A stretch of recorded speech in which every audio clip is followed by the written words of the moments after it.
Alors, pour ceux qui me connaissent, réunir en une soirée la gastronomie et la lutte contre le cancer, c'est vraiment toute ma vie. C'est quelque chose de quasiment inespéré. J'aurais, je crois, beaucoup aimé être un chef. Malheureusement, je suis qu'un cancérologue. Alors, vous parlez de quoi? Vous avez parlé des enfants. Moi, j'ai commencé ma carrière comme interne en hématologie pédiatrique, justement les leucémies des enfants, et je m'occupais chez Jean Bernard de la salle où on hospitalisait les enfants de 0 à 4 ans, qui étaient naturellement tous atteints de leucémie extrêmement grave. Et je dois dire qu'au bout de 6 mois, j'ai décidé d'arrêter de traiter les enfants parce que c'est très difficile le soir en rentrant chez soi de retrouver l'énergie et l'espoir pour recommencer ça le lendemain. Les enfants, quand ils sont touchés par une maladie mortelle, ont cette particularité de ne pas craindre pour leur vie, mais d'avoir peur de faire de la peine à leurs parents.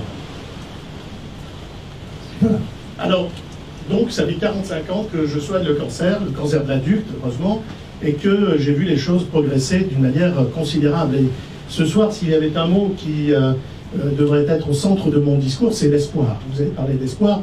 L'espoir, c'est très important parce que quand cette maladie vous touche, quand le diagnostic tombe sur vous, bien évidemment, vous n'êtes jamais préparé. Nous ne sommes jamais préparés. Rien ne me protège moi. La blouse blanche n'est pas une protection, donc on peut parler de nous et pas uniquement de vous. Quand ce diagnostic tombe sur nous, on n'est pas préparé, on ne sait pas ce que c'est qu'un cancer, on ne sait pas comment ça marche. On a peur des mots comme chimiothérapie, rayons. C'est généralement, pour la plupart des malades, l'évocation même de ce simple mot de cancer signe déjà un arrêt de mort. Et tout le travail du cancérologue, c'est bien sûr d'amener auprès de ce patient ou de cette patiente, et ce soir on parle plus particulièrement du cancer du sein, mais d'amener tous les progrès de la médecine pour essayer de donner toutes ces chances à cette malade, toutes ces chances d'obtenir une rémission et d'obtenir une guérison et de sortir de cette maladie avec le minimum de séquelles pour être capable de retourner à une vie normale. La vie doit redevenir normale lorsque le cancer est parti. Mais en même temps, il faut pouvoir lui donner l'espoir pour effacer un petit peu cette angoisse insoutenable qu'apporte le mot même de cancer, de tumeur, où on a l'impression que ça convient de dire que justement vous allez mourir. Alors, dans les progrès, ils sont considérables et ils sont source d'un espoir comme je n'ai jamais rencontré pendant 45 ans de lutte quotidienne contre cette terrible maladie. J'ai vu sans doute mourir des milliers de patients pendant toutes ces années et jamais je n'ai vu de progrès aussi important, aussi disruptif que ceux que nous a amené la science au cours des 4-5 dernières années. Notamment à partir d'une nouvelle thérapeutique qu'on appelle l'immunothérapie. Pendant très très longtemps, moi je me rappelle quand j'étais jeune interne chez Georges Mathé à Villejuif, dans les années 70-80, on essayait déjà de stimuler le système immunitaire, c'est-à-dire les globules blancs, les anticorps que nous avons dans notre sang et qui nous défendent en permanence tous les jours, du matin au soir, contre les virus, les bactéries, tout ce qui nous agresse. Et on ne comprenait pas pourquoi ce fameux système immunitaire tellement puissant. Vous imaginez que nous avons plus de bactéries dans notre corps que de cellules humaines dans notre corps. Et pourtant, ces bactéries, nous les contrôlons grâce à ce système immunitaire. Nous arrivons à guérir de toutes ces infections, la grippe, tout ce que vous voulez, parce que nous avons un système immunitaire qui nous défend contre tout ce qui nous agresse. Pourquoi ce système immunitaire n'est pas capable de nous défendre dès lors que cette agression n'est pas due à un virus ou une bactérie, mais est due à une cellule de notre corps qui est devenue cancéreuse et qui, malheureusement, pour se développer, pour se nourrir, finit par nous tuer. Et on essayait de se dire, mais il faut stimuler ce système immunitaire, ça aidera la chimio, ça aidera les rayons. Et je me souviens, jeune interne, on scarifiait sur tout le dos, sur tout le ventre, sur tous les bras et les jambes, on scarifiait avec une espèce de lame gilette, on scarifiait les malades, ces pauvres malades, en leur mettant du BCG, parce que c'était le seul immunostimulant que nous possédions à cette époque.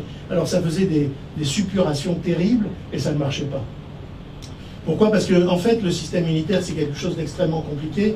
Et au cours de ces 30 dernières années, on a fini par comprendre comment il fonctionnait. En fait, il faut bien comprendre que lorsque, dans votre organisme, vous réagissez contre une infection, vous allez produire des anticorps. C'est ce qui permet de faire ce qu'on appelle une sérologie. Vous avez les anticorps qui prouvent que vous avez eu la rougeole, la rubéole, la toxoplasmose. Vous réagissez, mais heureusement, une fois que vous avez détruit la toxoplasmose ou la rubéole, ou n'importe quelle grippe, eh bien, votre réaction immunitaire, votre réaction de défense, elle s'éteint.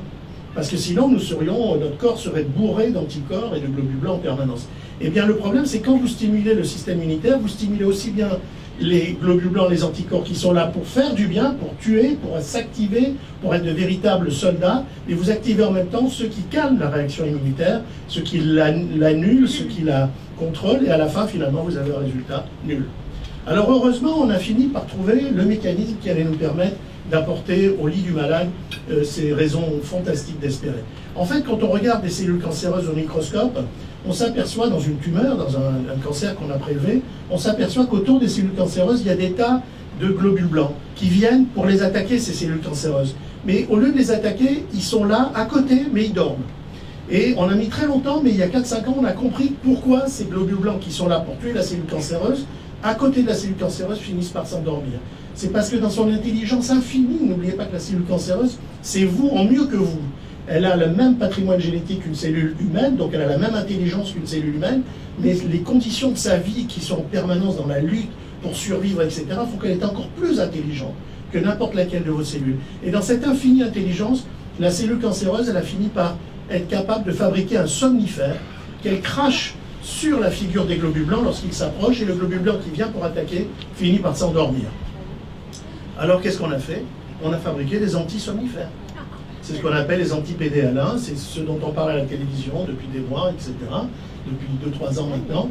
Et il ne s'agit plus là de chimiothérapie, donc l'objectif de ces médicaments n'est plus de tuer les cellules dans votre corps, d'où les dégâts quand même assez considérables liés à l'utilisation des médicaments de chimiothérapie. D'ailleurs, je vous signale que depuis 20 ans, l'industrie pharmaceutique mondiale n'a pas mis au point un seul nouveau médicament de chimiothérapie. C'est fini la chimio. Un jour, vous la verrez disparaître, et avec elle, toutes les souffrances qu'elle a pu induire auprès de tellement de gens que nous avons connus.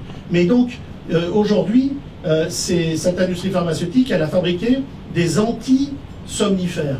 Et donc, quand vous injectez ces anti-somnifères, les globules blancs voient la cellule cancéreuse, s'approche pour l'attaquer.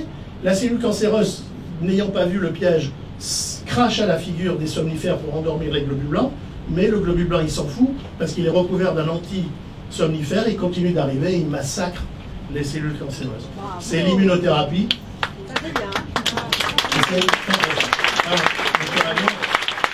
Mon service à la Salpêtrière, que je viens de quitter, je l'ai laissé à mon adjoint, qui l'attendait avec beaucoup d'impatience.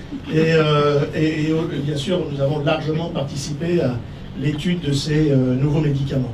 Voilà, moi j'ai toujours pensé qu'il fallait pas qu'à chaque moment de notre vie, on puisse soit avoir une émotion, soit apprendre quelque chose pour que ce moment de notre vie ait un sens particulier. J'espère vous avoir un peu appris comment fonctionnait l'immunothérapie. Je vais peut-être encore vous garder 3 minutes parce que délicieux journaliste qui m'a interviewé il y a quelques minutes m'a dit qu'elle adorait une autre histoire que je lui ai racontée, que je vais vous la raconter.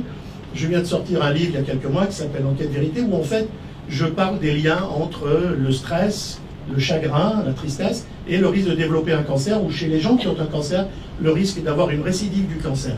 Alors, je dis bien dans ce livre que toute ma vie durant, j'ai nié l'existence de ce lien à la télé, à la radio, dans tous mes livres. Pourquoi? Parce que étant professeur de cancérologie à l'université Pierre et Marie Curie, professeur de cancérologie au MD Anderson à Houston, je me devais de ne parler que de choses prouvées scientifiquement, pour me distinguer de tous les charlatans qui tous les jours racontent n'importe quoi sur les médias par rapport au cancer et qui donnent de faux espoirs. Or, on n'avait jamais prouvé scientifiquement le lien entre stress, tristesse et cancer. Pourquoi?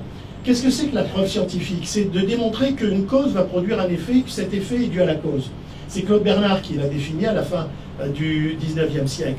Mais il y a plein de choses qu'on ne peut pas prouver scientifiquement. Par exemple, si je vous demande, est-ce que le parachute sauve les gens qui tombent d'un avion?